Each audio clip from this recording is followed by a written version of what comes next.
2 hours after midnight, the scientists begin their day, starting with full containment gear. Even though they're in a totally different environment than they're used to, a hot, muggy, buggy night in a jungle tent, not a high-level containment facility in Montana, the dangers are the same. These researchers are catching bats in the Republic of Congo to answer the question, where do Ebola outbreaks come from? In 2013, Ebola surfaced in Guinea and spread quickly to engulf neighboring countries Liberia and Sierra Leone. More than 11,000 people died in the biggest outbreak on record.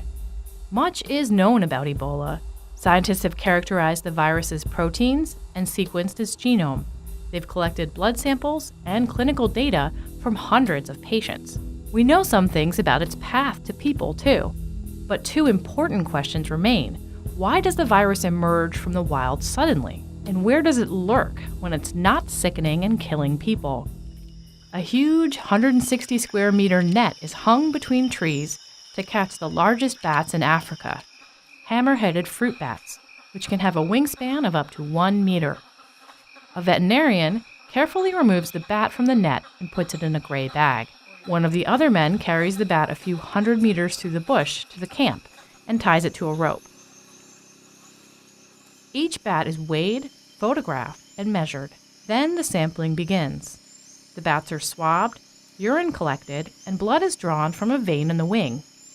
Most Ebola outbreaks have happened here in Central Africa. The first and most deadly type of Ebola was discovered after the outbreak in 1976, close to the Ebola River. More than half of all outbreaks with this virus have happened in DRC or Congo-Brazzaville. That's why this region seems a good place to search for the reservoir. Scientists have found evidence of Ebola infection in several bat species, but they have never isolated live virus from them. For release, the bats are hung on a line, this time without the bag, and when they recover themselves, fly into the night.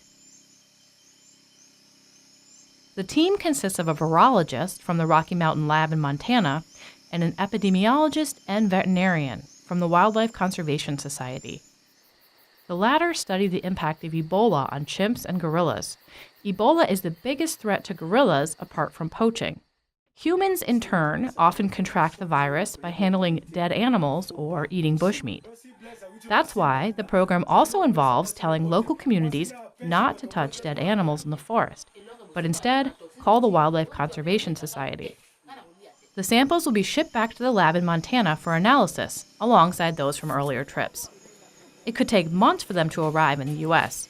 The hope, though, is that the researchers will not only find live Ebola virus and finally prove that this bat species is the reservoir for this type, but also that the data over time will allow them to find patterns that help explain when and how Ebola is most likely to spill over from bats to other animals and ultimately humans.